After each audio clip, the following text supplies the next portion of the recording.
Memorial trust Rajendra Kumar గారు సిబ్బంది ఎప్పటి నుంచో అక్కడ పనిచేస్తున్న గోపి మా మిత్రుడు ఉప ముఖ్యమంత్రి ఈ రాష్ట్రానికి ఏదో చేయాలని తపనుండే వ్యక్తి పవన్ కళ్యాణ్ గారు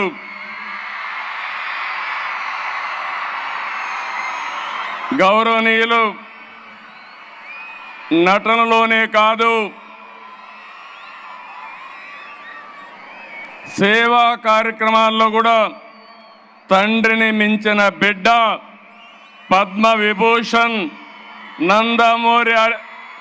బాలకృష్ణ గారు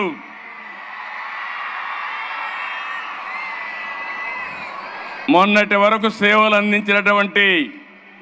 ఎన్టీఆర్ మెమోరియల్ ట్రస్ట్కి నారా లోకేష్ గారు నేను మంత్రిగా రికగ్నైజ్ చేయడం లేదు, ఇక్కడ ఆ ట్రస్ట్కు సేవలు అందించాడు కాబట్టి ఆయన్ని ఇక్కడ రికగ్నైజ్ చేస్తున్నాం.